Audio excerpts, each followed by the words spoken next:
Physics में से आपने देखा था तो जो 23 क्वेश्चन थे उसमें से 5 क्वेश्चन थे फिजिक्स में से, बट फिजिक्स के जो सवाल थे बड़े मुश्किल थे, बड़े टफ थे। वो ऐसे बिना तैयारी के आप जाओगे, आपने 10th पास करी हुई बहुत टाइम हो गया है, तो शायद आप वो क्वेश्चन सॉल्व ना कर पाते, इतनी मेमोरी किसी की शार्प नहीं होती है।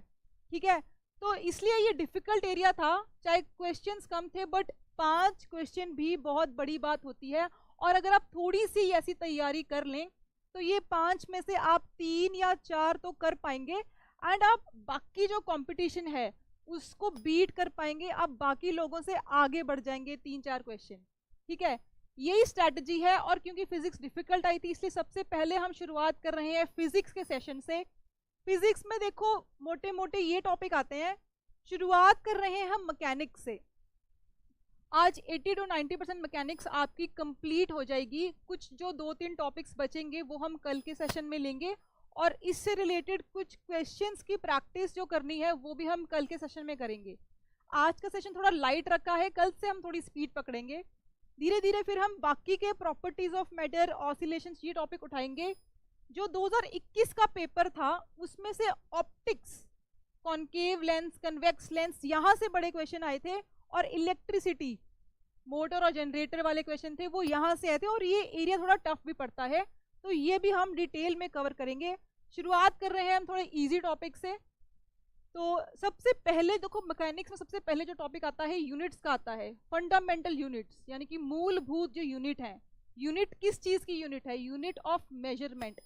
किसी भी चीज को अगर आपने नापना है, मान लो मैंने किसी चीज की लंबाई नापनी है, किसी का भार नापना है, कुछ भी नापना है, समय नापना है, कितना हो गया है, कितना टाइम बीत चुका है, वो सब चीजों को नापने का जो तरीका है उसको बोलते हैं मूलभूत, फंडामेंटल यूनिट्स। ये है हमारी फंडामेंटल यूनिट्स। अगर हमने किसी की लंबाई नापनी है तो उसको मीटर में नापते हैं। ये जो यूनिट्स हैं ये एसआई यूनिट है। एसआई यूनिट मतलब एक इंटरनेशनल सिस्टम ऑफ यूनिट्स है, जो कि यूके में फॉलो होता है, ब्रिटेन में फॉलो होता है, और वही सिस्टम ऑलमोस्ट सारे कंट्रीज फॉलो करते हैं। यूएस जो है उनका अपना अलग सिस्टम होता है। जैसे लंबाई नापने के लिए हमारे पास मीटर है, तो यूएस में माइल यूज होता है। हम किलोमीटर में भी नाप लेते हैं, यूएस में माइल यूज होता है। बट एसआई यूनिट, ऐसे यूनिट मतलब जो स्टैंडर्ड यूनिट है, जो पूरी दुनिया में फॉलो होती है, वो ये यूनिट्स हैं। तो कभी कभी एग्जाम में पूछ लेते हैं कि किलोमीटर ऐसा यूनिट है कि मीटर, तो किलोमीटर ऐसा यूनिट नहीं है। वैसे हम किलोमीटर बहुत अपनी आम जिंदगी में यूज करते हैं, बट एसआई जो इंटरनेशनली स्टैंडर्ड यूनिट है वो है मीटर। ऐसे ही किसी का अगर हमने भार देखना है, कितने कितने किलो सब्जी खरीदी है, तो हम केजीज में देखते हैं, उसमें ग्राम नहीं आएगा, ग्राम इज नॉट ऐसा यूनिट, केजीज में आएगा। फिर टाइम सेकंड्स में है। और एक और रीजन है इसको फंडामेंटल कहने का, कि ये जो टर्म्स है लेंथ, मास, टाइम, ये आपस में डिपेंडेंट नहीं है। These are independent to each other. मतलब कहने का ये है कि क्या किसी तरह आप समय को लंबाई में नाप सकते हैं, समय को मीटर्स में नाप सकते हैं? क्या आप टेम्परेचर को, तापमान को समय में नाप सकते हैं या लंबाई में नाप सकते हैं? क्या आप लंबाई को समय में नाप सकते हैं? नहीं। तो ये जो चीजें हैं ये एक दूसरे से अलग है, ये इंडिपेंडेंट है। अगर इसके अलावा हम कोई बात करें किसी और चीज की मेजरमेंट की, मान लो हमने फोर्स की मेजरमेंट करनी है, फोर्स नापनी है, फोर्स होती है मास इनटू एक्सेलरेशन। तो फोर्स देखो, फोर्स मास पे डिपेंडेंट है, इस यूनिट पे डिपेंडेंट है, और एक्सेलरेशन, एक्सेलरेशन फिर से स्पीड पे डिपेंडेंट है, टाइम पे डिपेंडेंट है। तो ये जो फोर्स हुआ, जोर, हिंदी में कह लो तो जोर लगाना या जान लगाना, force is not an independent unit. ये फंडामेंटल यूनिट्स जो हैं, जो इंटरनेशनली डिसाइडेड हैं, इस पे डिपेंडेंट होती हैं। बाकी जो जितनी भी किसी चीज को नापने की यूनिट्स हैं वो इसी जो फंडामेंटल, जो मूलभूत यूनिट्स हैं, इसी से ही आगे डिराइव होती हैं। इसी का ही यूज करके कॉम्बिनेशन में बना के हम बाकी यूनिट्स को नापते हैं। इसके अलावा 2 ये यूनिट और आती हैं, वैसे तो 7 है ऐसा यूनिट, 2 और होती हैं। रेडियन, जो कि कोई भी एंगल, एक प्लेन का एंगल, प्लेन मतलब एक 2D प्लेन, जैसे कि ये जो बोर्ड है ये एक प्लेन है, तो इसमें जो ये एंगल हुआ 2 डायमेंशनल में बोलते हैं प्लेन, इसका कोई भी एंगल है उस एंगल को नापने के लिए रेडियन यूनिट का यूज होता है, ठीक है। और फिर होता है स्टेरेडियन, स्टेरेडियन होता है सॉलिड एंगल। धरती जो है हमारी पृथ्वी वो एक सॉलिड स्फीयर है, राइट, उसमें 3 डायमेंशंस हैं। तो जब 3 डायमेंशंस आ जाती हैं तो सॉलिड एंगल मेजर करने के लिए, जैसे ये धरती है इसके लॉन्गिट्यूड्स हैं और फिर लैटिट्यूड्स हैं। धरती को हम या किसी गेंद को, हॉकी की गेंद को या बेसबॉल की गेंद को अगर हम काटते हैं बीच में तो एक 3D चीज बनेगी। अमरूद को भी अगर आप काटोगे बीच में तो जो एंगल बनेगा वो 3 डायमेंशंस, 3 दिशाओं में बनता है। उस एंगल को नापने के लिए जो यूनिट यूज होती है स्टीरेडियन, ये भी इसी में ही फंडामेंटल यूनिट का ही पार्ट आते हैं, बट मेन जो है वो ये 7 हैं। इसमें आपका सवाल यही बनता है कि हाँ जी लेंथ को नापने के लिए किलोमीटर ऐसा यूनिट है, ये स्टेटमेंट सही है कि नहीं? तो आप बोलेंगे नहीं, किलोमीटर नहीं है, मीटर है। टेम्परेचर को नापने के लिए आप बोल सकते हैं हाँ जी सेल्सियस, डिग्री सेल्सियस हम यूज करते हैं इंडिया में। नॉर्मली किसी का तापमान बुखार हो जाता है तो नापने के लिए हम डिग्री सेल्सियस में बोलते हैं कि 37 डिग्री सेल्सियस होना चाहिए, बट वो ऐसा यूनिट नहीं है, ऐसा यूनिट है केल्विन। ऐसे ही लुमिनस इंटेंसिटी, इस पे सवाल भी आया था, ये कैंडेला में मेजर होती है, ठीक है। तो ये यूनिट्स आप देख लीजिए, याद कर लीजिए कि ऐसा यूनिट जो स्टैंडर्ड यूनिट्स हैं वो ये हैं, इसके अलावा जो भी यूनिट यूज होती हैं वो स्टैंडर्डाइज नहीं है, ठीक है। फिर हम देखते हैं दूसरा टॉपिक है स्केलर एंड वेक्टर क्वांटिटीज। देखो जो हमने यहाँ पे चीजें पढ़ी हैं, लेंथ हो गया, मास हो गया। अब देखो स्केलर वो होती है जिसमें हम सिर्फ उसके मैग्नीट्यूड की, मतलब अगर हम लेंथ की बात कर रहे हैं तो 5 मीटर है, 5 है, 6 है या 10 है, नंबर कितना है, ज्यादा है कम है, इसको बोलते हैं मैग्नीट्यूड। तो ज्यादा कम जो है मैग्नीट्यूड, अगर हम सिर्फ मैग्नीट्यूड की बात करें, उसके नंबर की बात कर रहे हैं, तो वो स्केलर क्वांटिटी होती है। स्केलर मतलब ये होता है कि सिर्फ एब्सोल्यूट नंबर की बात की जा रही है, उसकी दिशा किस डायरेक्शन में जा रही है, वो फोर्स लग रही है या कोई भी डायरेक्शन की बात स्केलर क्वांटिटी में नहीं होती है। लेंथ हो गया या फिर आप बोले स्पीड हो गई। स्पीड क्या होता है, डिस्टेंस अपॉन टाइम, ठीक है। तो स्पीड जब हम सिर्फ 25 किलोमीटर पर आवर बोल रहे हैं, 25 किलोमीटर प्रति घंटा, तो हम सिर्फ किसी डायरेक्शन की बात कर रहे हैं कि नॉर्थ की तरफ 25 किलोमीटर प्रति घंटा या फिर साउथ की तरफ या ईस्ट या वेस्ट। जब डायरेक्शन नहीं होती है किसी भी क्वांटिटी, किसी भी मैग्नीट्यूड, किसी भी नंबर के साथ, तो वो स्केलर क्वांटिटी होती है। जैसे ही हम इसके साथ इसको डायरेक्शन लगा दें कि भाई 25 किलोमीटर प्रति घंटा नॉर्थ की तरफ या ईस्ट की तरफ या वेस्ट की तरफ, जब डायरेक्शन साथ में आ जाती है तो वो स्केलर क्वांटिटी नहीं रहती है, उसको बोलते हैं वेक्टर क्वांटिटी। वेलोसिटी, देखो स्पीड हुई स्केलर क्वांटिटी।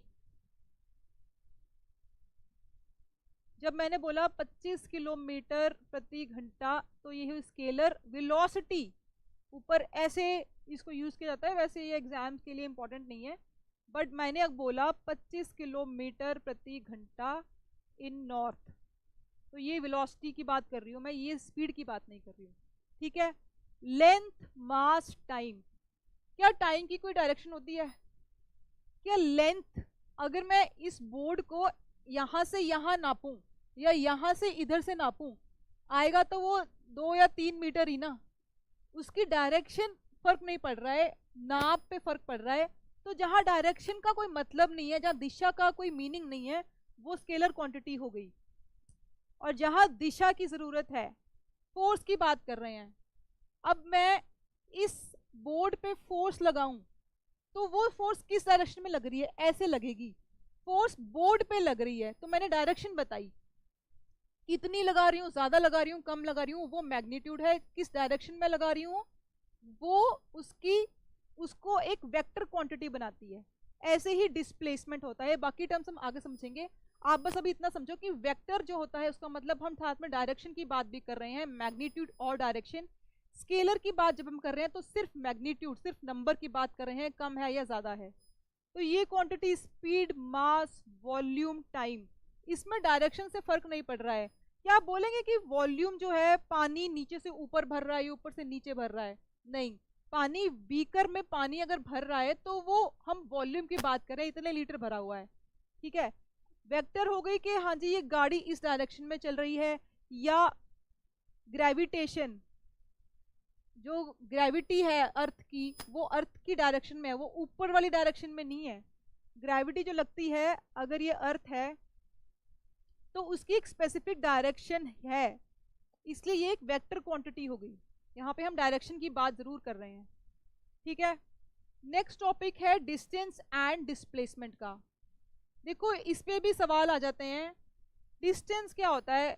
मान लीजिए मैं चंडीगढ़ में हूँ, मैंने चंडीगढ़ से दिल्ली गई, दिल्ली से कलकत्ता गई, कलकत्ता से वापस मैं घूम के फ्लाइट लेके चंडीगढ़ वापस आई। तो मैंने डिस्टेंस जो ट्रैवल किया वो पूरा चंडीगढ़ से लेके दिल्ली गई, मान लो दिल्ली से लेके कलकत्ता गई, कोलकाता गई, और फिर यहाँ से घूम के मैं वापस चंडीगढ़ आई। तो जो डिस्टेंस है वो ये सारा किलोमीटर, जितने किलोमीटर होगा ये सारा माना जाएगा। डिस्प्लेसमेंट होती है इनिशियल पॉइंट और फाइनल पॉइंट। घूम के मैं चंडीगढ़ वापस आई तो डिस्प्लेसमेंट इज जीरो। जब आप इनिशियल पॉइंट पे आ गए जब, तो डिस्प्लेसमेंट जीरो है। मान लो मैं चंडीगढ़ नहीं आई, मैं दिल्ली कलकत्ता घूम के वापस मैं उदयपुर चली गई, तो जो डिस्प्लेसमेंट होगी वो होगी कि उदयपुर और चंडीगढ़ स्टार्टिंग और इनिशियल पॉइंट में जो डिस्टेंस है वो होगा। और जो डायरेक्शन होगी, displacement is a vector quantity. Displacement में जब आप नंबर, मैग्नीट्यूड बताएंगे तो साथ में उसकी डायरेक्शन भी बताते हैं। तो आप डिस्प्लेसमेंट बताओगे कि मान लो चंडीगढ़ से उदयपुर मान लो 500 किलोमीटर है, तो 500 kilometre from Chandigarh to Udaipur, ये आपको डायरेक्शन साथ में बतानी पड़ेगी कि ये उदयपुर है, ये चंडीगढ़ है, तो ये 500 किलोमीटर है। तो डिस्प्लेसमेंट है 500 kilometre from Chandigarh to Udaipur. ये एरो दिखाओगे या बोलोगे कि इससे इस डायरेक्शन में है। तो क्वेश्चन आ जाते हैं, देखो सवाल आ जाता है डिस्टेंस और डिस्प्लेसमेंट में। प्रीलिम्स में क्वेश्चन ना ये कंफ्यूज कर देते हैं। मान के चलो कि देखो डिस्टेंस हमेशा पॉजिटिव होगा, क्योंकि डिस्टेंस जो है एक स्केलर क्वांटिटी है, उसमें सिर्फ हम मैग्नीट्यूड की बात कर रहे हैं। मैं दुनिया में कहीं भी घूम रही हूँ वो सारा डिस्टेंस ऐड होता जाएगा। बट डिस्प्लेसमेंट जो है वो जीरो भी हो सकती है कि मैं स्टार्टिंग पॉइंट पे आ गई, वो कहीं और पॉजिटिव भी हो सकती है कि मैं वापस नहीं आई तो ए टू बी, और नेगेटिव भी हो सकती है। नेगेटिव डिपेंड करता है कि आपने स्टार्टिंग पॉइंट अगर ये डिसाइड किया है, वो आप पर डिपेंड करता है आपने जीरो, पॉजिटिव, नेगेटिव किस लाइन को बोला है। तो मान लो मैंने ये जीरो बोला है, ये पॉजिटिव डायरेक्शन है, ये नेगेटिव डायरेक्शन है। अगर मैं इधर घूम के वापस यहाँ पे नेगेटिव डायरेक्शन में आ गई, पीछे की तरफ आ गई, तो ये इसको हम नेगेटिव भी डिफाइन कर सकते हैं डिस्प्लेसमेंट को, ठीक है। तो यही बात करी है कि पॉजिटिव, नेगेटिव और जीरो, डिस्प्लेसमेंट कुछ भी हो सकती है, बट डिस्टेंस हमेशा पॉजिटिव होगा, वो ऐड ही होता जाएगा आप जहां मर्जी चले जाओ, ठीक है। वो सिर्फ मैग्नीट्यूड की बात कर रहा है। और इसके बाद हम देखते हैं स्पीड एंड वेलोसिटी। मैंने आपको फंडामेंटल यूनिट्स फर्स्ट स्लाइड पे बता दिया है, फिर से बता देती हूँ कि स्पीड जो है, स्पीड में हम डायरेक्शन की बात नहीं कर रहे हैं, सिर्फ हम मैग्नीट्यूड की बात करते हैं, सिर्फ इसकी बात कर रहे हैं। जब डायरेक्शन साथ में आ गई तब हम वेलोसिटी की बात कर रहे हैं। और स्पीड जो होता है वो डिस्टेंस को लेके चलते हैं, वो यही जो कॉन्सेप्ट मैंने बताया है कि यहाँ पे जो डिस्टेंस है, जो मैं कह रही हूँ कि हमेशा पॉजिटिव रहता है, हमेशा ऐड ही होता जाएगा जितना आप ट्रैवल करते जाओगे। जैसे ऊबर में आप बैठते हो तो आपके किलोमीटर बढ़ते ही जाएंगे, आपका बिल बढ़ता ही जाएगा, वो नेगेटिव या कम नहीं होगा। डिस्टेंस भी वही है। और स्पीड का जो फॉर्मूला है उसमें हम डिस्टेंस ही यूज करते हैं, उसमें हम डिस्प्लेसमेंट नहीं यूज करते।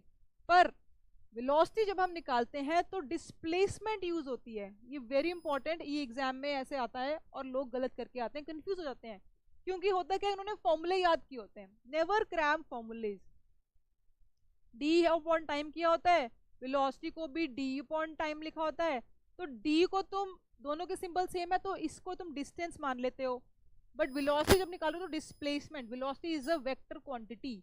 तो वेक्टर में जब डायरेक्शन आ गई तो डायरेक्शन में वो पॉजिटिव भी हो सकती है, जीरो भी हो सकती है, नेगेटिव भी हो सकती है। तो सिर्फ आप फाइनल माइनस इनिशियल पॉइंट को माइनस करके जो नेट जो मैग्नीट्यूड आएगा उसको आप यहाँ पे यूज करोगे, और इसके साथ आप डायरेक्शन बताओगे कि किस डायरेक्शन में है, ए टू बी है, चंडीगढ़ टू उदयपुर है, ठीक है। ये होती है डिफरेंस। फिर एक्सेलरेशन, देखो आप चले चंडीगढ़ से दिल्ली चले, आप एक ही स्पीड पे चल रहे हो 70 किलोमीटर पर आवर के पे, तो एक्सेलरेशन जीरो होती है। एक्सेलरेशन मतलब जब आपकी स्पीड हिले, आप स्पीड बढ़ा लो, आप 70 पे जा रहे थे, चलते चलते आपने 100 किलोमीटर 70 किलोमीटर पर आवर पे स्पीड पे चले, यहाँ पे आपका मन किया कि चलो रेसें लगाते हैं, कंपटीशन करते हैं, तो यहाँ आपने स्पीड बढ़ा ली अगले 100 किलोमीटर पे, NH44 आ गया, आपने कहा चलो रेस लगाते हैं, तो यहाँ पे आपने बढ़ा दी स्पीड 200 किलोमीटर मान लो पर आवर। तो यहाँ पे इसको वर्ड जो यूज किया जाता है कि आपने 70 किलोमीटर से 200 किलोमीटर पर आवर की स्पीड जो बढ़ाई है उसको कहते हैं कि एक्सेलरेट करना, एक्सेलरेट किया, स्पीड बढ़ाई। तो एक्सेलरेशन का फॉर्मूला होता है चेंज इन वेलोसिटी। 200 में से 70 माइनस करोगे 130 kilometre per hour divided by time taken. इसको ये कितनी ड्यूरेशन में टाइम कितना लगा, ये टाइम नीचे आएगा और चेंज इन वेलोसिटी वो आप लिखोगे तो एक्सेलरेशन आएगी। फॉर्मूले की इतनी जरूरत नहीं है, बस आपको एक अंडरस्टैंडिंग होनी चाहिए कि अगर कांस्टेंट एक ही स्पीड पे एक ही वेलोसिटी पे कोई व्हीकल जा रहा है तो एक्सेलरेशन होती है जीरो, क्योंकि एक्सेलरेशन मतलब चेंज इन वेलोसिटी आता है। और जैसी स्पीड बढ़ी या कम भी हुई, कम जब होते हैं उसको कहते हैं डीसेलरेशन, डी आ जाता है एक ही जगह, डी ई आ जाता है। डीसेलरेशन मतलब कम हुई, स्पीड आपने कम करी, मान लो आगे ट्रैफिक आ गया, आप 70 की स्पीड मेंटेन नहीं कर पाए, आप 50 पे आगे 40 पे आगे, आपने रोक ही ली, तो स्पीड आपने कम करी तो डीसेलरेशन, बट चेंज तो हुई वेलोसिटी। एंड देखो यहाँ पे हम वेलोसिटी की बात कर रहे हैं, स्पीड अगर मैंने यूज किया तो माय बैड, बट यहाँ वेलोसिटी की बात कर रहे हैं। तो again it is acceleration is a vector quantity. सवाल अगर आता है कि एक्सेलरेशन स्केलर क्वांटिटी है कि वेक्टर क्वांटिटी है, तो आप बोलोगे देखो एक्सेलरेशन का फॉर्मूला होता है, स्मॉल ए से डिपिक्ट किया जाता है, delta we by T. Delta मतलब चेंज, वेलोसिटी है वेक्टर क्वांटिटी, तो अगर वेलोसिटी वेक्टर क्वांटिटी है, टाइम स्केलर क्वांटिटी है, तो नेट जो एक्सेलरेशन है वो भी एक वेक्टर क्वांटिटी होगी, ठीक है। तो बस याद रखिए कि acceleration is change in velocity. Velocity अगर कम हो रही है तो नेगेटिव हो जाएगी एक्सेलरेशन, उसको डिसेलरेशन बोलते हैं। स्पीड बढ़ा दी है तो पॉजिटिव एक्सेलरेशन होगी और उसको हम एक्सेलरेशन भी बोलते हैं। और it is a vector quantity because change in velocity की बात की जा रही है और वेलोसिटी भी एक वेक्टर क्वांटिटी है। नेक्स्ट हम देखते हैं प्रोजेक्टाइल मोशन। प्रोजेक्टाइल मोशन, अब आपने नीरज चोपड़ा के बारे में सुना है, ठीक है। नीरज चोपड़ा जैवलिन फेंकते हैं, ऐसे भाला फेंकते हैं, पीछे से भाग के आते हैं, ये फेंकते हैं। तो जो भाले की अगर आपने डायरेक्शन देखी होगी तो ये है नीरज चोपड़ा, इन्होंने भाला फेंका और ये यहाँ पे आके गिरा। ये जो कर्व ट्रेवल होता है, भाला तो इन्होंने ऐसे फेंका था, क्या ये सीधे चला गया ऊपर और चलता ही जा रहा है? नहीं ना, ये वापस घूम के पाथ, ये जो कर्व होता है इसको पैराबोलिक पाथ बोलते हैं। एक कर्व लेके, प्रॉपर सर्कल भी नहीं होता, ये ऐसे घूम के एक एंगल पे आके वापस गिरता है और फिर यहाँ पे ये एक गड़ जाता है। इस पाथ को बोलते हैं पैराबोलिक पाथ। और प्रोजेक्टाइल मोशन इसी को ही बोलते हैं कि आप कोई भी चीज जब थ्रो करते हो वो एक कर्व सा, एक सर्कल सा बना के, सर्कल नहीं बट सर्कल सा बना के नीचे वापस आती है। क्यों आती है वापस? क्योंकि ग्रेविटी। ग्रेविटी अगर नहीं होती तो नीरज चोपड़ा भाला फेंकते और वो चलता ही जाता। इट इज ग्रेविटी जो उस पे लग के उसके डायरेक्शन को चेंज कर रही है और फिर वो वापस आता है नीचे। तो जहां भी ये चीजें कॉन्सेप्ट इन्वॉल्व होते हैं कि ग्रेविटी इन्वॉल्व है, आपने कोई चीज फेंकी, अगले ने कैच करनी है, बॉल फेंकी कैच करनी है, तो वो डायरेक्शन, स्ट्रेट डायरेक्शन जगह की जगह वो ऐसे घूम के, ग्रेविटी के कारण वो घूम रही है और घूम के वापस आ रही है, इसको कहते हैं प्रोजेक्टाइल मोशन। अब ये इसमें ज्यादा डिटेल में जाने की जरूरत नहीं है, प्रोजेक्टाइल मोशन के आपको एग्जांपल्स पता होने चाहिए क्योंकि एप्लीकेशन बेस्ड सवाल आने हैं। अब देखो, आपने मूवीज में सीन देखे होंगे, मैट्रिक्स का बड़ा फेमस सीन है, मैट्रिक्स मूवी, या इंडिया, चलो इंडिया की मूवी की बात कर लें, तो गोली मारते हैं, गोली सीधा दुश्मन के लगती है। पर देखो एक्चुअली में जब गन से बुलेट निकलती है, गोली निकलती है, तो वो एक, मान लीजिए ये गन है या पिस्टल है, ये ऐसे जाएगी। अगेन क्यों ऐसे क्यों जाएगी? क्योंकि जब ये यहां से निकली तो इसकी कोई वेलोसिटी थी, बट उस बुलेट पे ग्रेविटी भी लग रही थी। अब वो हवा में है, हवा में फ्रीली जली, पिस्टल को उसने छोड़ा, हवा में जा रही है, तो ग्रेविटी जब उस पर लगेगी तो ग्रेविटी की फोर्स के कारण m×g, अभी इस पे मत जाओ, बस एक फोर्स लग रही है, ग्रेविटी की फोर्स जो उसको नीचे खींच रही है और हार के वो घूम फिर के नीचे आएगी। ये जो मोशन है, अगेन इस पे ग्रेविटी लग रही है और इसके कारण जो वो बुलेट है वो वापस नीचे आ रही है, इसको कहते हैं प्रोजेक्टाइल मोशन। ग्रेविटी का कॉन्सेप्ट होता है इसमें, और वापस वो एक कर्व के थ्रू नीचे आती है। Again rocket after burnout, rocket हम छोड़ते हैं ऊपर की तरफ, फिर वो एक कर्व लेता है, ऐसे जाता है, और वो वाला जो मोशन है वो भी प्रोजेक्टाइल मोशन ही होता है, ठीक है, वो भी एक कर्व फॉलो करता है। फिर bomb dropped from an airplane, अब इसमें लोग कंफ्यूज हो जाते हैं। देखो ये नागासाकी में जो ये मान लो प्लेन था, नागासाकी में इसने बॉम्ब ड्रॉप किया, बॉम्ब नीचे गिरा, तो ये तो स्ट्रेट लाइन है, इसमें क्या प्रोजेक्टाइल मोशन है? इसमें तो कोई कर्व बन ही नहीं रहा, फोर्स लग रही थी ग्रेविटी की, ठीक है, फोर्स लगी नीचे आ गया, तो is it a projectile motion? इसमें लोग कंफ्यूज होते हैं। Let me tell you, yes this is a projectile motion, क्योंकि जो ये जहाज हवा में चल रहा है ये किसी स्पीड पे चल रहा है, मान लो ये 1000 किलोमीटर पर आवर की स्पीड पे चल रहा है, जनरली 700-800 की स्पीड भी होती है, पर चलो 1000 मान के चलते हैं। तो जब इसने बॉम्ब छोड़ा तो क्या वो बॉम्ब की स्पीड भी यही नहीं होगी? जब तक वो बॉम्ब इसके अंदर था और ये पूरा प्लेन 1000 किलोमीटर पर आवर की स्पीड से चल रहा है, तो उसके अंदर जो वो बॉम्ब पड़ा है वो भी उसी स्पीड से ही चल रहा है।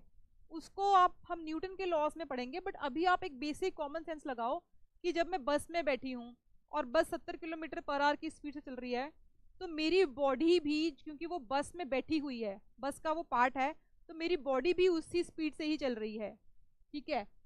वैसे मुझे लगेगा कि मैं रेस्ट पे हूँ, बट एक्चुअली में जो बाहर बंदा बैठा है उसको दिख रहा है कि हाँ बस जा रही है, बस में लोग बैठे हैं, तो लोग भी तो उसके साथ ही, बस के साथ ही आगे आगे जा रहे हैं, उसी स्पीड से जा रहे हैं और पहुंच रहे हैं टाइम पे। तो अगर ये 100 किलोमीटर पर आवर की स्पीड से जा रही है, तो इसके साथ जो ऑब्जेक्ट था, इसके अंदर जो बॉम्ब था, वो भी उसी स्पीड पे था, बट जैसे रिलीज हुआ, अभी जस्ट रिलीज हुआ है, तो वो वही स्पीड मेंटेन करने की कोशिश करेगा, वो उसी स्पीड पे है। धीरे धीरे क्या होगा, इस पे ये यहाँ पहुंचा, यहाँ पे फिर इस पे ग्रेविटी लगी, थोड़ा सा नीचे आया, फिर ग्रेविटी लगी, थोड़ा सा नीचे आया, फिर ग्रेविटी लगी, धीरे धीरे ग्रेविटी के असर में ये एक ऐसे कर्व फॉलो करेगा और ये नीचे गिरेगा। तो कभी भी कोई भी किसी स्पीड पे कोई चीज जा रही है, आप ट्रेन से कुछ पत्थर बाहर फेंकोगे ना, तो वो भी ऐसे नहीं गिरेगा, वो पहले ट्रेन की स्पीड पे ही होता है वो, और फिर वो ग्रेविटी के फोर्स में आके नीचे गिरेगा, वो भी एक प्रोजेक्टाइल मोशन ही होगा। इसकी स्पीड लोग काउंट करना भूल जाते हैं, इसलिए उनको लगता है कि ऐसे गिरा होगा बॉम्ब, और वो प्रोजेक्टाइल मोशन नहीं बोल पाते हैं उसको। ये कॉन्सेप्ट जरूरी है, ये सवाल आ सकता है, इसको आप ध्यान में रखें। ठीक है, नेक्स्ट हम देखते हैं। हाँ, अब नीरज चोपड़ा जब फेंकते हैं जैवलिन थ्रो, तो वो क्या टेक्निक होती है उनकी, किस एंगल पे फेंकना है, किस स्पीड से फेंकना है कि बिल्कुल दूर जाए। तो देखो, आपने अगर बहुत दूर जैवलिन फेंकनी है ना, बहुत दूर भाला फेंकना है, तो सबसे बढ़िया जो एंगल होता है, आप ये है नीरज चोपड़ा, इनको बहुत दूर भाला फेंकना है। तो ये किस एंगल पे फेंकेंगे वो भाला, वो सबसे बढ़िया एंगल जो होता है वो है 45 डिग्री। 45 डिग्री पे, यानी कि देखो ये 90 डिग्री है, इसके बिल्कुल आधे पे 45 डिग्री पे, 90 डिग्री है, बिल्कुल आधे पे 45 डिग्री पे अगर आप फेंकोगे तो सबसे दूर जाएगा, सबसे दूर। पर ये तब सच होता है जब हवा में वैक्यूम है, हवा की रेजिस्टेंस तो आपने इसमें कंसीडर ही नहीं करी।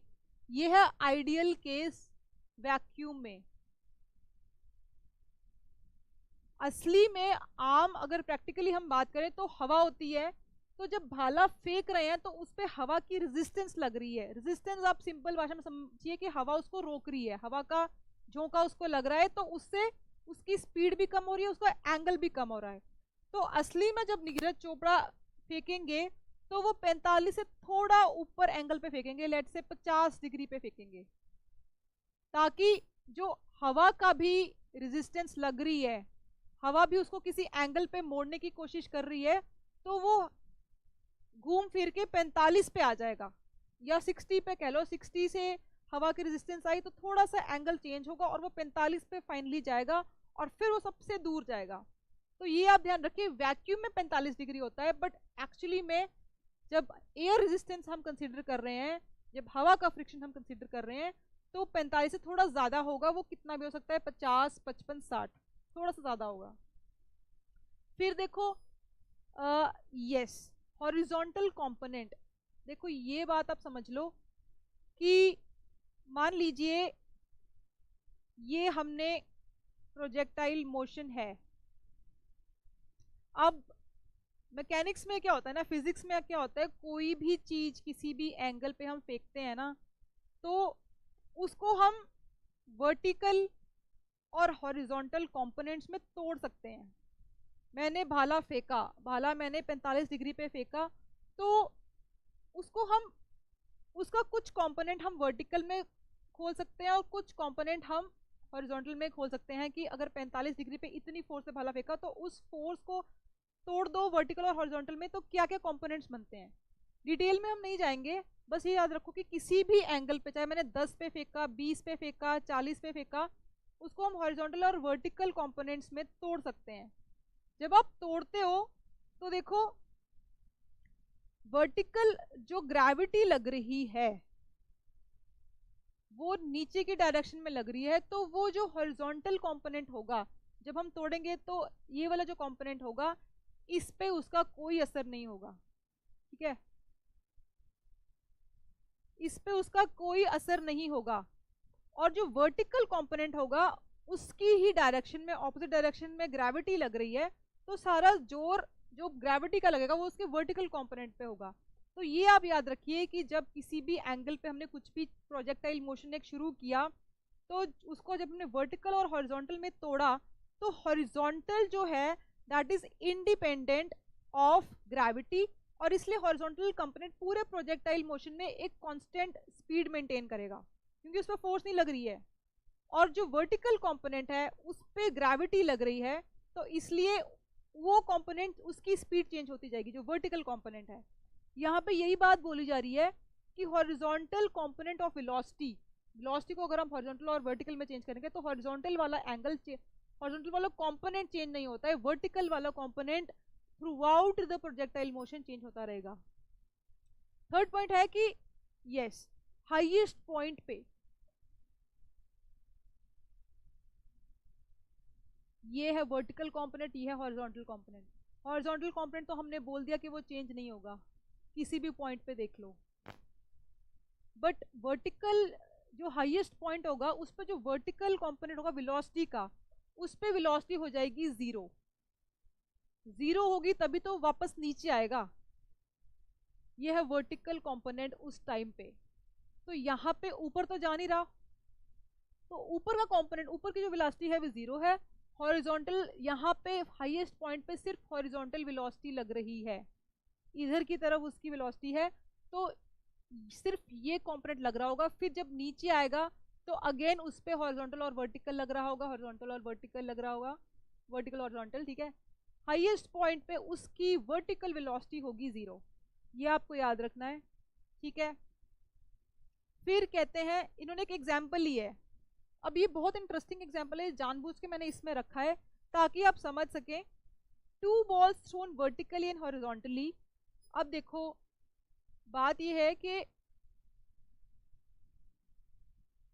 अगर 2 बॉल्स हैं, मान लीजिए 2 बॉल्स हैं, इनको हमने, एक को हमने फेंका ऐसे, एक को हमने फेंका ऐसे, मतलब बेसिकली हॉरिजॉन्टली फेंका, वो projectile motion under the effect of gravity घूम के ऐसे आ गई। यहाँ पे जब फेंका तो सिर्फ हॉरिजॉन्टली फेंका, और एक को ऐसे। तो बताओ कि क्या, तो बताओ कि, एक सेकेंड,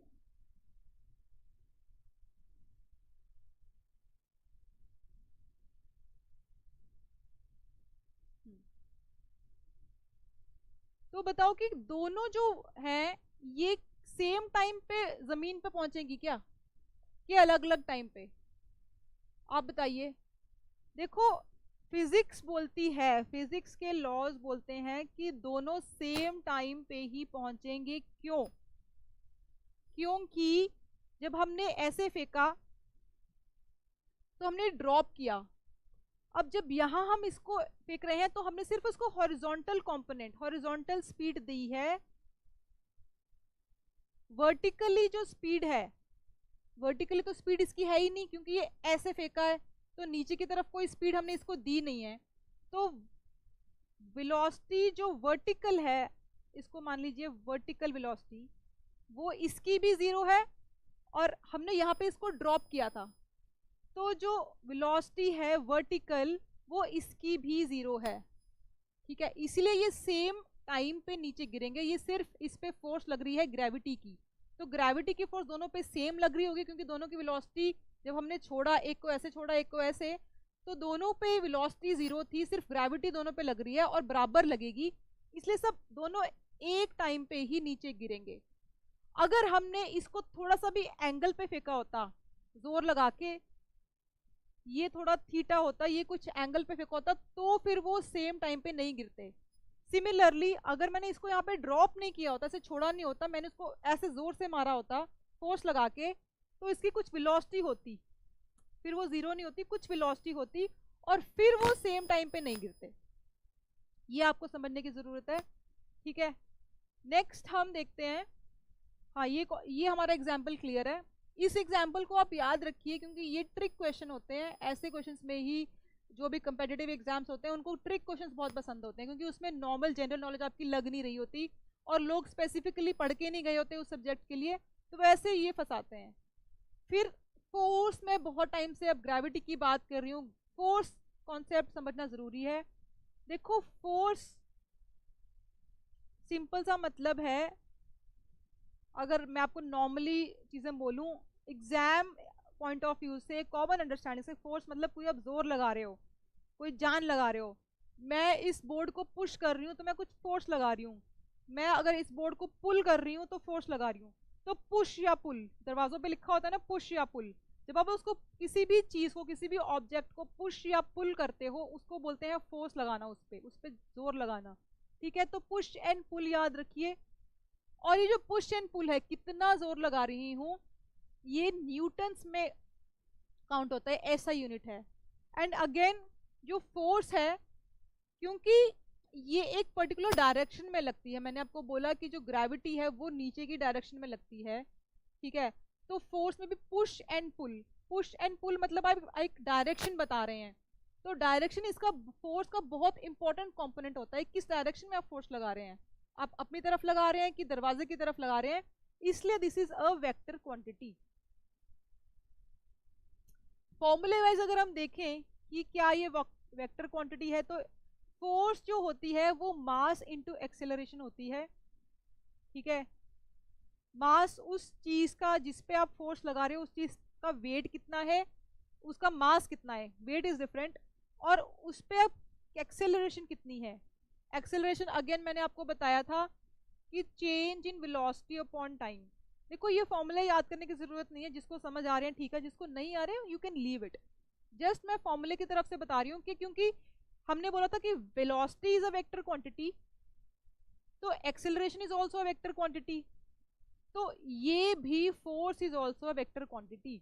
फॉर्मूले से हमने डिराइव कर लिया कि वेक्टर क्वांटिटी है, और वैसे भी हमने पुश एंड पुल वर्ड से भी देख लिया कि किसी डायरेक्शन इसमें बहुत इंपॉर्टेंट होती है, तो force is a vector quantity, ठीक है। ये हो गया है। अब देखो यहाँ पे ये बंदा पुश कर रहा है ऐसे, तो डायरेक्शन है। अगर यहाँ से ये पुश कर रहा होता तो ये भी एक डायरेक्शन है। जब आप क्रैडल जो है बच्चों को झुलाते हो झूला, तो पीछे की अगर खींच रहे हो तो वो भी एक डायरेक्शन है। तो basically directions are involve in force, तो force is a vector quantity, ये याद रखना। नेक्स्ट है, अब सर्कुलर मोशन पे हम आते हैं। लीनियर, एक्सेलरेशन, वेलोसिटी सब हो गया। किसी भी तरह का मोशन जो सर्कल बन रहा है उसको सिंपल भाषा में बता रही हूँ, सर्कुलर मोशन होता है, ठीक है। साइकिल का पहिया घूम रहा है, सर्कुलर मोशन में घूम रहा है। आप हिमाचल में घूमने जा रहे हो, जो सड़क बनी होती है ऐसे ऐसे घूमती है पहाड़ के आसपास, वो भी एक तरह से सर्कुलर मोशन है, उसमें कर्व्स आ गए। आपने रस्सी पे एक पत्थर बांधा, आपने रस्सी घुमा रहे हो ऐसे, वो भी एक सर्कुलर मोशन है। जो मैरी गो राउंड होता है, झूला होता है, वो भी एक सर्कुलर मोशन है, ठीक है। तो कोई भी जहां पे सर्कल इन्वॉल्व है, सर्कल में चीजें घूम रही हैं, वो सर्कुलर मोशन हुआ। और इसमें दो कॉन्सेप्ट इन्वॉल्व हैं। ये सर्कुलर मोशन है, ये सेंटर पॉइंट है, ये हमने धागे से एक पत्थर बांध दिया और पत्थर को हम घुमा रहे हैं ऐसे। तो इस जो पत्थर है इस पे दो तरह की फोर्स लगती हैं। जो एक तो कहते हैं सेंट्रीपिटल फोर्स, जो सेंटर की डायरेक्शन में लगेगी, सेंट्रीपिटल। पी, पी से याद रखिए कि पी और ये पॉइंट है, पॉइंट को पी बोलते हैं। तो सेंट्रीपिटल, सेंटर पॉइंट की तरफ ये लगती है। और जो इसके ऑपोजिट एक फोर्स लगती है सर्कुलर मोशन में, उसको बोलते हैं centrifugal. F far, F for fugal, F for far. लोग कंफ्यूज होते हैं कि सेंट्रीपिटल सेंटर में लग रही है। मैं भी जब स्कूल में थी बहुत कंफ्यूजन होता था कि सेंट्रीपिटल बाहर को लगती है कि सेंट्रीफ्यूगल अंदर को लगती है। डायरेक्शन हमें याद नहीं रहती थी क्योंकि सिमिलर सी टर्म्स हैं। तो इसमें जो एफ आता है, एफ को याद रखिए फार। पिटल जो है वो पॉइंट की तरफ, सेंटर पॉइंट की तरफ टारगेट कर रहा है, वो अंदर को लगेगी। इसमें यही कॉन्सेप्ट है, इसे ज्यादा डेप्थ में जाने की जरूरत नहीं है। दो तरह की फोर्स है। और एक कॉन्सेप्ट इसमें यह है कि देखो सेंट्रीफ्यूगल जो फोर्स है इसको बोलते हैं सूडो फोर्स। सूडो फोर्स क्यों बोलते हैं? कहते हैं कि ये जो इमेजिनरी फोर्स है ये असली में नहीं लग रही, ये हमने अज्यूम करी है। फिजिशियंस जो है, फिजिसिस्ट जो है, उन्होंने ये अज्यूम करी है, ये इमेजिनरी फोर्स है, ये असल में नहीं लग रही, हम देख भी नहीं पाते हैं कैसे लग रही है, बट इसको हम लेके चलते हैं क्योंकि ये एक फोर्स है, तभी सर्कुलर मोशन पॉसिबल है। एग्जाम्पल देती हूँ मैं आपको। आप बस में बैठे हो, हिमाचल जा रहे हो, हिमाचल की जो घुमावदार सड़कें उस पर आप जा रहे हो। जब टर्न आता है तो आपकी बॉडी बाहर की तरफ झुकती है और टर्न ऐसे आ रहा होता है। गाड़ी में भी जब आप लेफ्ट या राइट टर्न लेते हो तो जब स्पीड से लेते हो एकदम, तो ज्यादा बाहर की तरफ गिरते हो, राइट। ऐसे कर्व है तो इधर को गिरते हो, ऐसे कर्व है तो इधर को हल्का सा टिल्ट आता है। वो जो होता है उसको बोल रहे हैं ये लोग, उसको ये फिजिसिस्ट बोल रहे हैं कि ये सेंट्रीफ्यूगल फोर्स है जो बाहर को लगती है।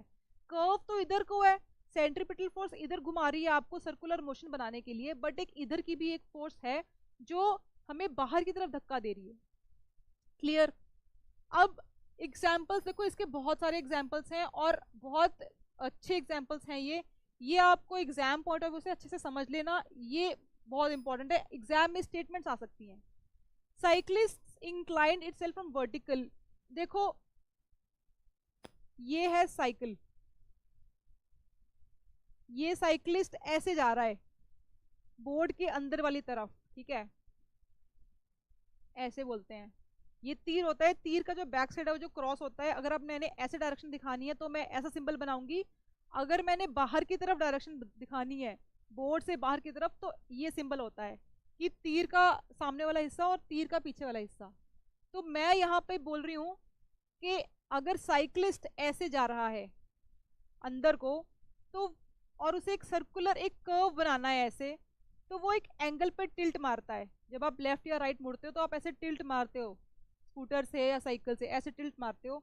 तो वो जो एंगल है वो आप एंगल क्यों देते हो? ताकि उस पर सेंट्रीपिटल फोर्स लगे, ठीक है। जब आपने ये एंगल दिया तो एक कंपोनेंट इधर आएगा, वो सेंट्रीपिटल फोर्स लगाता है। सिंपल, आप एंगल उंगल मत याद रखो, बस आप ये देखो कि जब आप टिल्ट ले रहे हो, कोई भी सर्कुलर मोशन है, कोई भी, जब आप घूम रहे हो ऐसे जा रहे हो, तो सेंट्रीपिटल फोर्स लगवा रही है।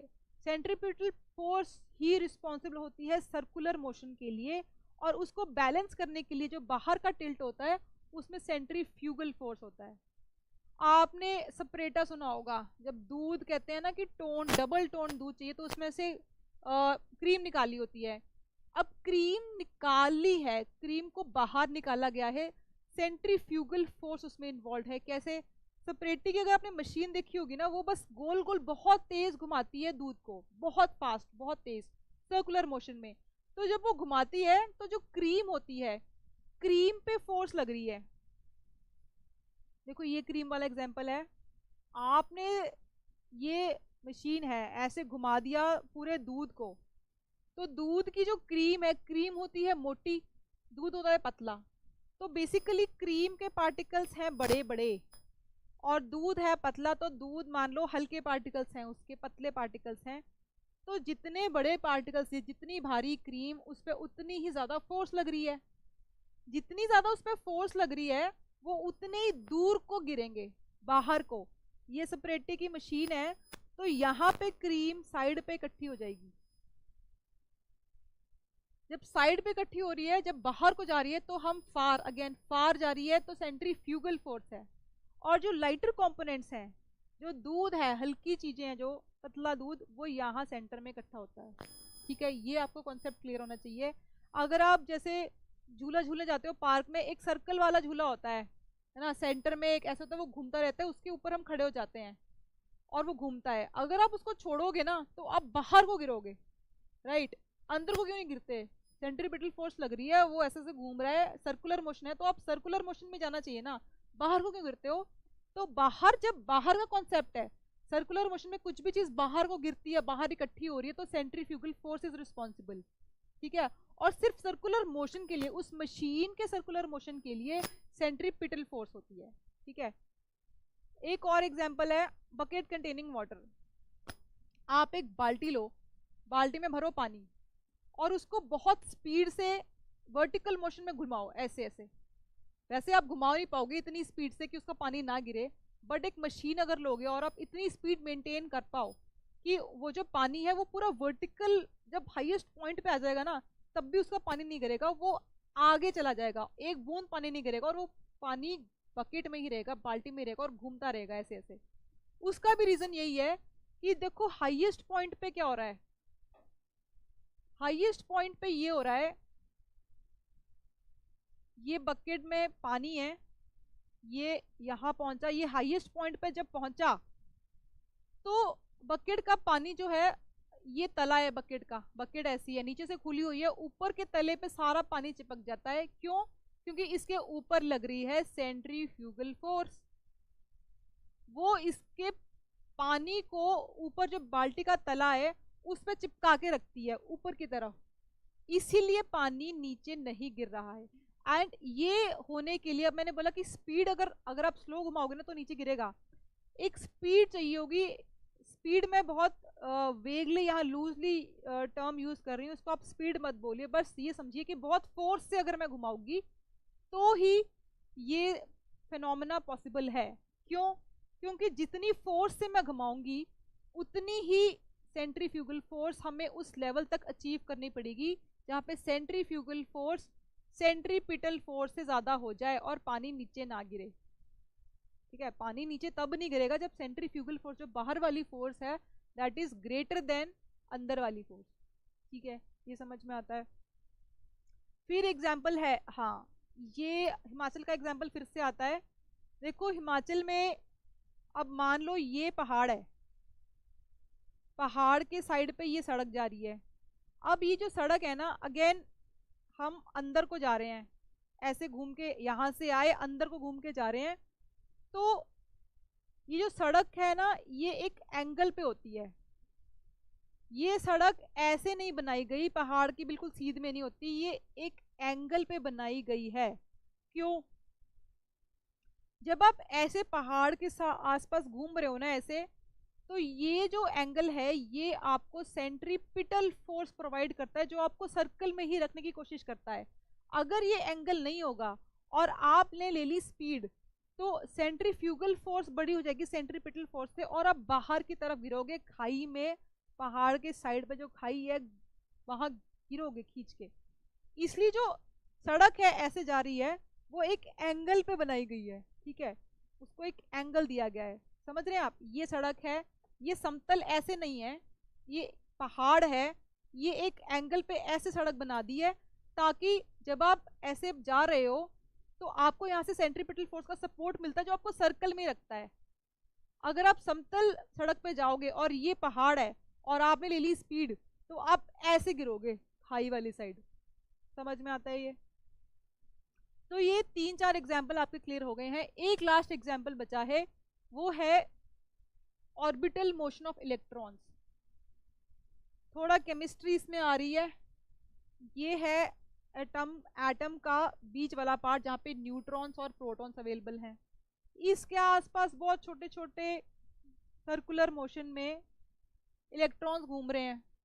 ठीक है, अब ये जो इलेक्ट्रॉन मोशन है ये भी तो एक तरह का सर्कुलर मोशन ही है ना, जो बीच में जो न्यूक्लियस है उसके आसपास घूम रहे हैं। तो यहाँ भी सर्कुलर मोशन, यहाँ भी फिर वो वही यही कह रहा है कि यहाँ भी सेंट्रीपिटल फोर्स लग रही है और इधर को सेंट्रीफ्यूगल फोर्स लग रही है, जो ये सर्कुलर मोशन को मेंटेन करने में मदद करती है। और यहाँ पे जो, ठीक है, attraction between the electron, attraction भी हो रही है और इसी अट्रैक्शन को सेंट्रीपिटल फोर्स बोला जा रहा है। ये नेगेटिवली चार्ज्ड हैं, ये पॉजिटिवली चार्ज हैं। तो ये जो अट्रैक्शन है यही सेंट्रीपिटल फोर्स है और यही आपको हेल्प कर रही है सर्कुलर मोशन मेंटेन करने में। उस अट्रैक्शन के अगेंस्ट सेंट्रीफ्यूगल फोर्स लग रही है, जो otherwise electron will collapse inside the nucleus. वो कोलैप्स क्यों नहीं हो रहा है? क्योंकि उस पर सेंट्रीफ्यूगल फोर्स लग रही है, जो कि घूमती भी जा रही है, उसके आसपास आसपास भी रह रही है बट अंदर नहीं घुस रही है उसके। वो एक सर्कुलर मोशन मेंटेन करती है। तो दोनों फोर्सेस का, फ्यूगल और पिटल दोनों फोर्सेस का रोल होता है एक सर्कुलर मोशन मेंटेन करने में। ठीक है, अर्थ का सन के आसपास, जैसे हमने न्यूक्लियस और इलेक्ट्रॉन की बात कर ली, वैसे सन और अर्थ का मोशन जो है इसमें भी आप यही कहोगे कि सेंट्रीपिटल और सेंट्रीफ्यूगल फोर्स लग रही है। और इसमें जो सेंट्रीपिटल फोर्स है वो है ग्रेविटेशनल फोर्स। ये इसमें जो फोर्स ऑफ अट्रैक्शन है वो है ग्रेविटेशनल फोर्स, जो अर्थ सन पे लगा रही है, सन अर्थ पे लगा रहा है। बट क्योंकि सन का भार ज्यादा है, तो सन जो अर्थ को अट्रैक्ट कर रहा है वो फोर्स ज्यादा है जितनी अर्थ सन को अट्रैक्ट करने में लगा रही है। ठीक है, तो ये जो फोर्स ऑफ अट्रैक्शन इन दोनों के बीच में है, इसको बोलते हैं ग्रेविटेशनल फोर्स, और यही सेंट्रीपिटल फोर्स का भी काम कर रही है। और फिर अगेंस्ट लग रही है सेंट्रीफ्यूगल फोर्स, ताकि वो मोशन, सर्कुलर मोशन बना रहे।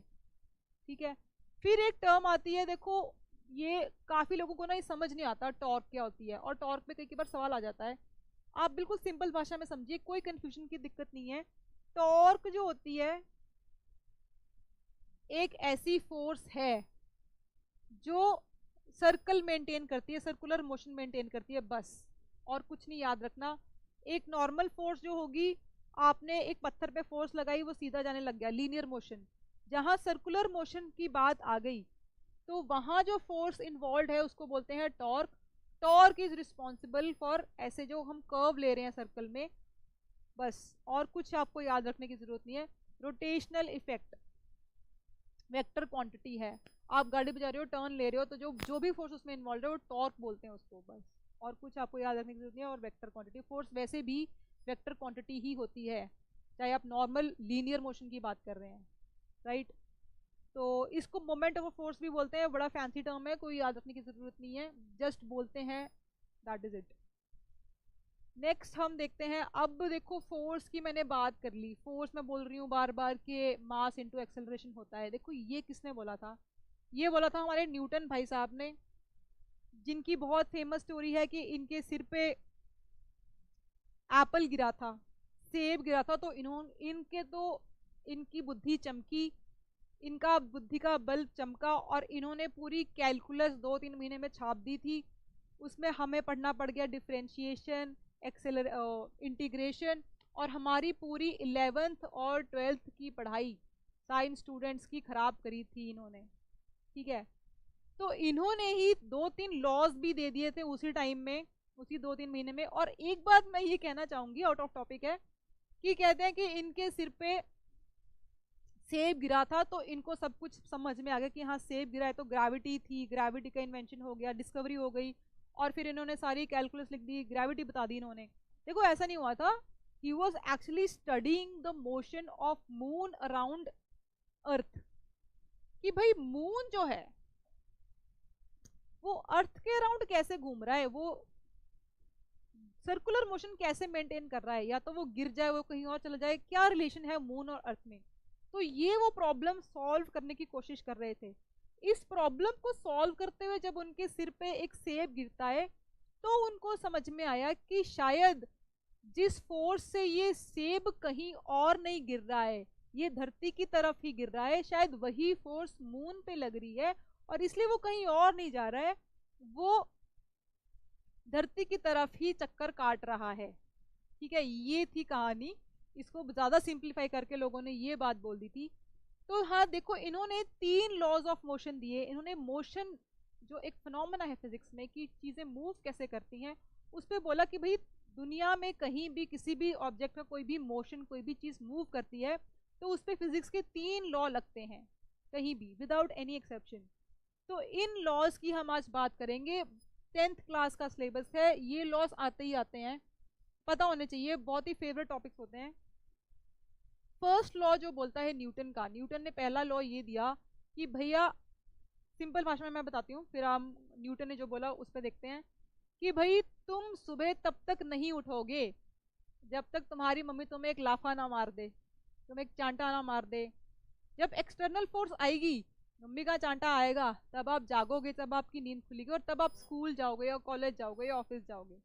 तो न्यूटन ने भी यही कहा कि भाई जब तक ये फुटबॉल यहाँ पड़ी है तो पड़ी है, ये खुद से, it's a non living object, पड़ी है, ऑब्जेक्ट है, जब तक इस पे आप कोई फोर्स नहीं लगाओगे, बाहर से धक्का नहीं लगाओगे, लात नहीं मारोगे, तब तक ये यहीं पड़ी रहेगी, और जब लात मारोगे तभी ये मोशन में आएगी, मोशन के लॉज हैं, तो तभी ये हिलेगी, तभी ये मूव करेगी। बस ये इन्होंने बड़ा सिंपल सा कॉन्सेप्ट है, फालतू में इतना बड़ा बना देते हैं। इन्होंने यही कहा था, इंग्लिश भूल जाओ, body at rest will remain at rest, वही है कि जब तक एक बॉडी, जब तक एक ऑब्जेक्ट तब तक रेस्ट पे है, तब तक वो ठहरा हुआ है, जब तक उस पर तुम कोई फोर्स नहीं लगा रहे हो। और अगर मान लो वो बॉडी मूव कर रही है, मान लो मैंने गेंद फेंकी, ठीक है, या चलो ट्रेन का एग्जांपल लेते हैं, ट्रेन एक स्पीड पे जा रही है, ट्रेन तब तक नहीं रुकेगी, तब तक नहीं रुकेगी जब तक आप उस पर ब्रेक्स नहीं लगा देते। कोई चीज तब तक चलती रहेगी जब तक आप उसको रोकोगे नहीं, और कोई चीज तब तक ठहरी रहेगी जब तक आप उसको धक्का लगा के उसको मूव नहीं करोगे। बस ये उसने बोली थी, बहुत सिंपल भाषा में, इसी को याद रखना है और डिटेल में नहीं जाना, एग्जाम में यही आएगा कि भैया ये गेंद पड़ी है, इसको लात मारोगे तभी हिलेगी। ये ड्राइवर है, बस का ड्राइवर है, अब हम बस चला रहे हैं, तो बस के साथ मैंने कहा ना कि जब बस 70 किलोमीटर पर आवर की स्पीड पे जा रही है, तो हम भी उसके साथ 70 किलोमीटर पर आवर की स्पीड पे तो जा रहे हैं, तभी तो हम उस स्पीड पे पहुंच पा रहे हैं point A to point B. तो हमारी बॉडी भी उसी मोशन में है, उसी स्पीड से जा रही है। अब जब ब्रेक लगाई ड्राइवर ने तो हमें एक झटका लगता है, ठीक है, हमारी बॉडी ऐसी होती है और हम पीछे की तरफ ऐसे हो जाते हैं। वो क्यों होता है? क्योंकि हमारी बॉडी जो है वो 70 किलोमीटर पर आवर की स्पीड से मोशन में थी। जब बस रुकी, हमने ब्रेक लगाई ड्राइवर ने, बस रुकी, तो हमारी बॉडी एक इंटेग्रल पार्ट तो है नहीं हमारी, हम सब बैठे हुए हैं, ठीक है, तो हमारी बॉडी तक वो ब्रेक का इफेक्ट पहुंचने के लिए टाइम लगता है। तो इसलिए जब वो बॉडी, तब तक हमारी बॉडी मोशन में होती है, 70 किलोमीटर पर आवर की स्पीड पे होती है। जब जब ब्रेक लगी तो वो बॉडी का जो वो फोर्स हमारी तरफ ट्रांसफर हुई, तो टाइम लगा, उस टाइम के कारण ही हमें झटका लगता है, ऐसे कि हम 70 किलोमीटर पर आवर की स्पीड पे थे, जैसी ब्रेक लगी फिर हम ऐसे हो गए। तो वो जो टाइम लैग है वही झटके का कारण होता है। और ये एग्जाम्पल मैंने आपको दे दिया, ठीक है। सेकेंड लॉ पे आते हैं। सेकेंड लॉ वही जो मैं बार बार रट्टा लगा रही हूँ कि force is equal to mass into acceleration, वो वही, इसी ने भी यही कहा कि भैया जो फोर्स है, जो हम जान लगाते हैं किसी चीज़ पे, अगर हम फुटबॉल को किक कर रहे हैं तो कितनी फोर्स लगा रहे हैं, क्या हम उस फोर्स को नाप सकते हैं, कितनी जोर से मार रहे हैं हम, क्या उसको नापने का कोई तरीका है? तो बोलेगी नापने का तो तरीका नहीं है, बट अगर हमें उस गेंद का भार पता है, मान लो गेंद है 2 किलो की, 2 किलो की तो वैसे नहीं होती, चलो मान लो 500 ग्राम की है, कितना भी एम है, 2 किलो की गेंद है, और एक्सेलरेशन, एक्सेलरेशन अगेन मैंने आपको बोला था कि change in velocity over a period of time, delta T. हम फोर्स को तो हम नहीं नाप सकते कि हमने कितनी जोर से किक किया, बट हम ये कह सकते हैं कि हाँ भैया पहले वो 0 वेलोसिटी पे थी, पहले वो रुकी हुई थी, जैसे इसने लात मारी वो चल पड़ी 25 किलोमीटर पर सेकेंड, या 25 किलोमीटर पर आवर, या 25 मीटर पर सेकेंड बोल लो, कुछ भी बोल लो, कि एक स्पीड उसने ले ली, और वो स्पीड हम नाप सकते हैं कि मान लो जी पहले हवा से गेंद नीचे गिर रही थी, तो वो मान लो 15 मीटर पर सेकंड पे आई थी, फिर मैंने उसको फिर से ऐसे वॉलीबॉल में मारते हैं ना, फिर से मैंने मारी तो वो उछल के फिर से ऊपर गई, बट वो 25 मीटर पर सेकंड पे गई। तो ये जो चेंज इन वेलोसिटी है, इसको अगर हम मास से मल्टीप्लाई कर दें, उसके भार से मल्टीप्लाई कर दें, नीचे टाइम, जितने टाइम में ये चेंज हुई वेलोसिटी वो टाइम से डिवाइड कर दें, तो जितना फोर्स उस पर लगी है, जितना जोर से हमने उसको मारा है, वो हम निकाल सकते हैं। तो ये सिर्फ निकालने का तरीका है, ये जो फॉर्मूला है ये सिर्फ निकालने का तरीका है, कितनी जोर से हमने फुटबॉल को लात मारी थी। ओके, अब इसकी बहुत सारी एप्लीकेशंस है, वेरी फेमस सेकंड लॉ बहुत फेमस है, F is equal to M into A, this is second law, और कुछ नहीं है। इंग्लिश में पढ़ने है तो देखो, force acts on a body then body will experience acceleration, जब हम कोई फोर्स लगाएंगे तो उस पर एक्सेलरेशन होगी, एक्सेलरेशन मतलब कि उसकी वेलोसिटी चेंज होगी, दैट इज इट। एग्जाम्पल देखो, कोई भी रॉकेट जो होता है कैसे उड़ रहा है हवा में, या कोई भी प्लेन है, एरोप्लेन है, कैसे उड़ रहा है हवा में। देखो आपने सुना होगा कि देखो प्रोपेलर्स लगे होते हैं जहाज में, या जहाज, नॉर्मल जहाज की भी अगर आप बात कर लो, प्रोपेलर आपको वर्ड नहीं समझ में आ रहा है, तो जहाज में फ्यूल है, फ्यूल से बहुत सारी गैसेस, हॉट गैसेस पैदा हो रही हैं, और वो जहाज से बाहर निकल रही हैं। अब जब ये जहाज से बाहर निकलती है ना, तो पीछे को एक धक्का लगता है, ये है थर्ड लॉ। ये जो जिस फोर्स की बात कर रहे हैं, that force can be calculated as mass into acceleration. और जो थर्ड लॉ कहता है कि जब ये फोर्स इधर को जाएगी ना, तो ये पीछे जिस बॉडी से वो निकली है, जिस बॉडी को, जिस नोजल से वो निकल के जा रही है, वो उस नोजल पे एक झटका लगाएगी ऐसे, और वो झटका, वो जो फोर्स लगाएगी वो उतनी ही होगी जितनी फोर्स से ये निकली है।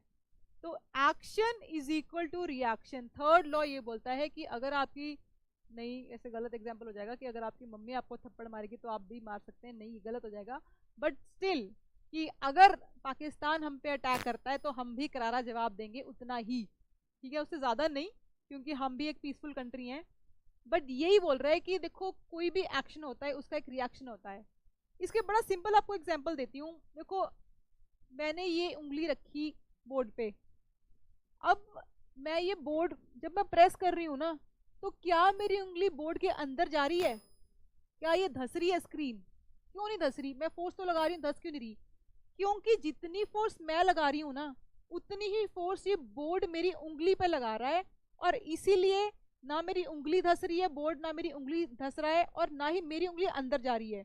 तो वो सरफेस पे जो कांटेक्ट है वो मेंटेन है। वो मेंटेन इसलिए क्योंकि दोनों तरफ से फोर्स लग रही है ना, वो इक्वल है, वो कैंसिल आउट हो रही है। कैंसिल आउट क्यों हो रही है? क्योंकि वो ऑपोजिट डायरेक्शन में है। थर्ड लॉ में एक पॉइंट जरूर याद रखना कि ये जो फोर्सेस हैं ये ऑपोजिट डायरेक्शन में है, इसलिए ये कैंसिल आउट करती हैं। अगर मैंने ये किताब, मान लो किताब टेबल पे पड़ी है, ये किताब टेबल पे पड़ी है, तो ये टेबल ये अंदर क्यों नहीं धस रही टेबल पे? या फिर अगर टेबल किताब पे अगर फोर्स लगा रहा है तो इतनी किताब उछल भी नहीं रही है। तो बेसिकली क्या है, टेबल किताब को एक रिएक्शन दे रहा है जितना किताब उस पर एक्शन डाल रही है। सबसे पहले किताब ने फोर्स लगाई ना, किताब हमने रखी तो एक्शन हुआ, उस एक्शन के जितना ही टेबल ने उसको रिएक्शन दिया, इसलिए ये सरफेस पे मेंटेन्ड है इसकी हाइट, इसलिए जो ये जो किताब है ये अंदर धस नहीं रही है। अगर रेत होती तो धस जाती, क्योंकि रेत उसको रिएक्शन नहीं दे पाती। ठीक है, वो उसकी मटेरियल प्रॉपर्टीज हैं। नेक्स्ट एक ये बड़ा इंटरेस्टिंग एग्जांपल है, और ये आ भी सकता है एग्जाम में क्योंकि थोड़ा सा कॉम्प्लिकेटेड है, थोड़ा मुश्किल है समझने के लिए। जब आप स्विमिंग करते हैं तो आपके जो हाथ का मूवमेंट होता है, आप पानी को पीछे को धकेलते हो, ऐसे स्विमिंग होती है, तो पानी को आप ऐसे पकड़ते हो और ऐसे आप पीछे को धकेलते हो। जब वो धकेला आपने पानी, वो हुआ एक्शन, दिस इज एक्शन। और उसके रिस्पॉन्स में पानी आपकी बॉडी पे रिएक्शन लगाता है, आपकी बॉडी को आगे पुश करता है, इसलिए आप स्विम कर पाते हो, इसलिए आप तैर पाते हो। ये आपको कॉन्सेप्ट क्लियर होना चाहिए कि पहले हम अपने हाथ के मूवमेंट से एक एक्शन क्रिएट करते हैं पानी पे, और फिर पानी उसके रिस्पॉन्स में हमारी बॉडी को पीछे से एक रिएक्शन देता है ताकि हम आगे मूव करते हैं।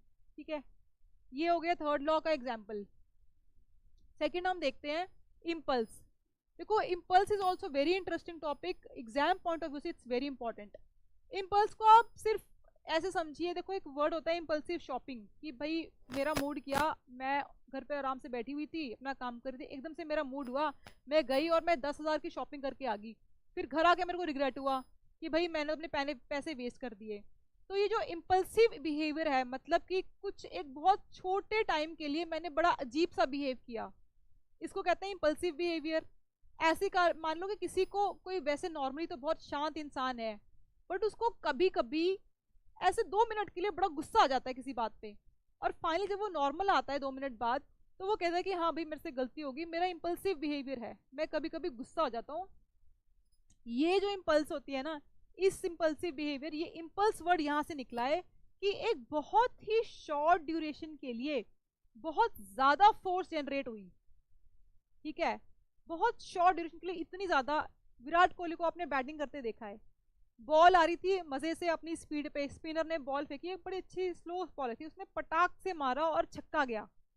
अब इतनी जोर से जो बॉल की हालत हुई ना, बॉल को धोया, वो इम्पल्स था, क्योंकि इतनी शॉर्ट पीरियड में वो बॉल जैसे ही बैट के कांटेक्ट में आई, बहुत जोर से उसको झटका लगा और वो उड़ती हुई गई। तो बहुत कम ड्यूरेशन में जब बहुत ज्यादा फोर्स लगती है, उसको बोलते हैं इम्पल्स। स्पोर्ट्स में किसी भी चीज को आप ले लो, उसमें इम्पल्स का यूज आता ही है। मैं टेनिस खेलती हूँ, टेनिस में टेनिस की बॉल आई, मैंने खींच के मारा, तो वो जो पॉइंट ऑफ कांटेक्ट था, जितनी मैंने फास्ट मारा, फास्ट मतलब ये कि मैंने वो पॉइंट ऑफ कांटेक्ट के जो टाइम था, जिस ड्यूरेशन के लिए वो बॉल मेरे रैकेट के टच में आई थी, वो मैंने टाइम बहुत कम कर दिया और फोर्स मैंने बढ़ा दी, तो उतनी ही खींच के वो जाएगी ऑपोजिट। ठीक है, ऐसे ही अगर आप ले लो, मान लो वॉलीबॉल का ले लो, कि वॉलीबॉल की बॉल आई, मैंने बहुत तेज जब मारी, तेज मतलब मैंने टाइम कम कर दिया और मैंने फोर्स ज्यादा लगाई, तो इसे कहते हैं इम्पल्स। ठीक है, कॉन्सेप्ट क्लियर है? मैंने बहुत सारे एग्जांपल दे दिए, वॉलीबॉल का एग्जांपल दे दिया, विराट कोहली का दे दिया, फुटबॉल में भी यही है। फोर्स, अब फॉर्मूला देख लो। देखो फॉर्मूला वैसे तो मेरे ख्याल से तो नहीं पूछेंगे, बस जो मैंने अभी आपको बताया है, अंडरस्टैंडिंग ये होनी चाहिए कि बहुत कम ड्यूरेशन के लिए बहुत तेज फोर्स लगती है। ये ग्राफ याद रख लो बस। अब इसमें समझने वाली बात यह है कि क्या हम इस फोर्स को इम्पल्स कहते हैं, क्या हम इस टाइम को इम्पल्स कहते हैं? Impulse is force into time, मतलब कि ये है कि ये जो एरिया है इस ग्राफ में, ये जो एरिया है, इसको बोलते हैं इम्पल्स। बस ये है, वाई एक्सिस पे फोर्स ली, एक्स एक्सिस पे टाइम ली, फोर्स को टाइम से मल्टीप्लाई करोगे तो ये एरिया आता है, इस एरिया को बोलते हैं इम्पल्स। तो यही हमने यहाँ बात करी है। इम्पल्स में बस ये डेल्टा टी इसलिए बोलते हैं कि डेल्टा मतलब बहुत ही कम टाइम, बहुत ही कम, 1 सेकेंड में, 1 माइक्रो सेकेंड में ये जनरेट होती है फोर्स, तो इसको बोलते हैं इम्पल्स। ठीक है, ये ग्राफ याद रखने वाला है बस। और विराट कोहली को याद रख लेना कि वो जब बैट से मारता है तो इम्पल्स जनरेट होती है।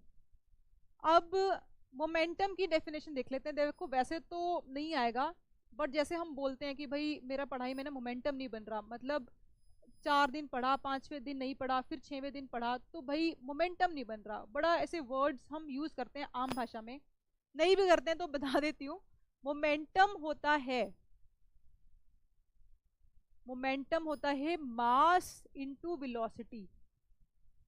एक गेंद है, एक गेंद को मैंने फेंका, जो उसका मास है और जिस वेलोसिटी से वो जा रही है उसको मल्टीप्लाई कर दो, आपके पास मोमेंटम आ जाता है। जितनी भारी गेंद होगी उतना ज़्यादा मोमेंटम होगा, जितनी ज़्यादा स्पीड होगी, जितनी ज़्यादा वेलोसिटी होगी उतना ज़्यादा मोमेंटम होगा। ठीक है, तो बस इसी को कहते हैं मोमेंटम। और मोमेंटम जो है वो चेंज इन मोमेंटम जो होता है उसको इम्पल्स बोला जाता है। क्यों? इन दोनों में रिलेशन निकालो। इम्पल्स क्या हो गया? फोर्स इनटू टाइम, और मोमेंटम है मास इनटू वेलोसिटी।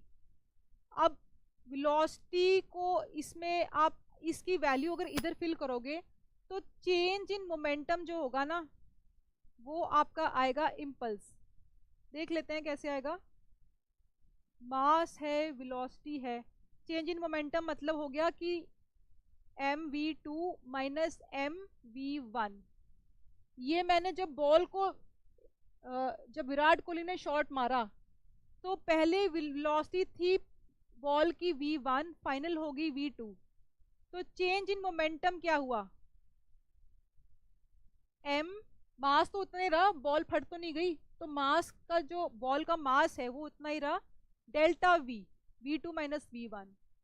ठीक है, और इसको जब आप यहां फिल करोगे, यहां पे जब आप फिल करोगे तो आपका ये रिलेशन निकल के आएगा।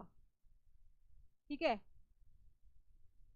फोर्स क्या होता है? फोर्स होता है मास इनटू एक्सेलरेशन, एक्सेलरेशन होता है चेंज इन वेलोसिटी। जब आप वो वैल्यूज फिल करोगे तो फोर्स की वैल्यू जब यहाँ फिल करोगे तो इम्पल्स जो आएगी वो आएगी चेंज इन मोमेंटम।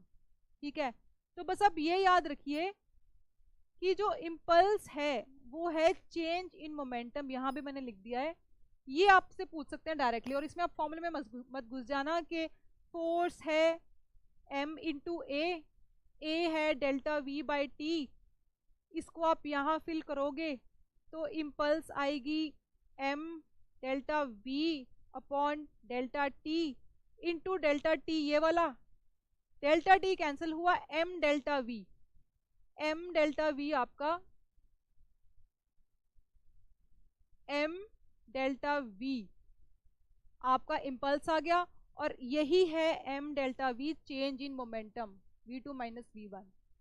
ये याद रखिए, फॉर्मूला नहीं आ रहा, बस ये याद रखिए फाइनल, क्योंकि वहां पे आपके पास टाइम नहीं होगा कि आप डिराइव करो, तो you just need to remember the final conclusion. ठीक है, अब ये इसके एग्जांपल्स मैंने आपको काफी सारे बता दिए हैं। एक इसमें ये बहुत इंटरेस्टिंग एग्जांपल है जो पूछ सकते हैं, देखो, और ये एनसीईआरटी में भी दिया हुआ है। अब विराट कोहली ने मारा छक्का, बाउंड्री पे खड़े हैं कैचर, और बॉल जो आई उसको कैच करते हुए, मान लो, देखो आपने अक्सर देखा होगा कि जब बॉल कैच करते हैं ना वो ऐसे कैच करते हैं, है ना, पीछे को जाते हैं बॉल को लेते हुए, बॉल की डायरेक्शन में ऐसे लेते हुए पीछे को जाते हैं। तो ये पीछे को क्यों जाते हैं?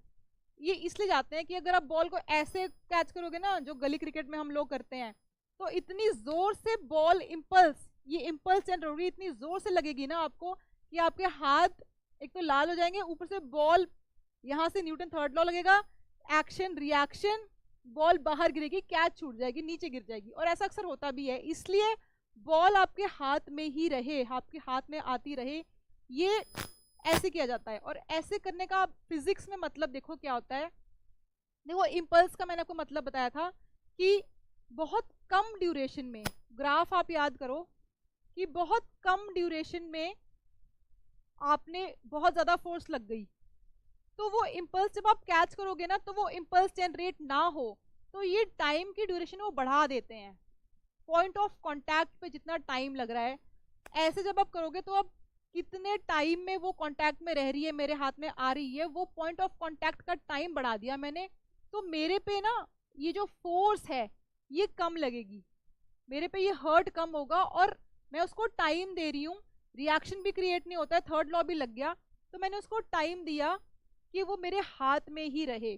तो लोअरिंग ऑफ हैंड्स आप याद रखिए कि इम्पल्स का जो इम्पैक्ट है उसको कम करने के लिए ये करते हैं फील्डर्स। दूसरा है कि हमारे व्हीकल्स में जो शॉकर्स लगे होते हैं वो भी यही रीजन होता है कि शॉकर्स जो है, वो जो फोर्स ट्रांसफर हो रही है, वो जो पॉइंट ऑफ कांटेक्ट है, अगर मान लो शॉकर नहीं लगे हैं तो सीधा झटका आपकी बॉडी तक पहुंचता है। शॉकर्स वो जो कांटेक्ट के थ्रू फोर्स आपकी तरफ पहुंच रही है उसको टाइम को स्लो करते हैं, ये जो डेल्टा टी है ये बढ़ाते हैं ताकि आपका इम्पैक्ट आप पे कम लगे। ट्रेन के जो डब्बे होते हैं उनके बीच में आपने देखा होगा ऐसे ऐसे शॉकर्स होते हैं, वो भी इसीलिए लगे होते हैं ताकि जब ट्रेन रुक रही है या स्पीड ले रही है तो ट्रेन के जो अंदर लोग बैठे हैं उनको ट्रेन के डब्बे ऐसे जोर से ना हिले और झटका ना लगे। तो ये शॉकर्स वाला कॉन्सेप्ट भी आप इम्पल्स से डायरेक्टली रिलेट करोगे कि इम्पल्स के इम्पैक्ट को कम करने के लिए एफ डेल्टा टी जो है, तो डेल्टा टी हम बढ़ा देते हैं शॉकर्स के थ्रू, या जब फील्डर एक अपनी कैच करते हुए हाथ पीछे को लेके जा रहा है, पॉइंट ऑफ कांटेक्ट का टाइम बढ़ा देते हैं। ठीक है,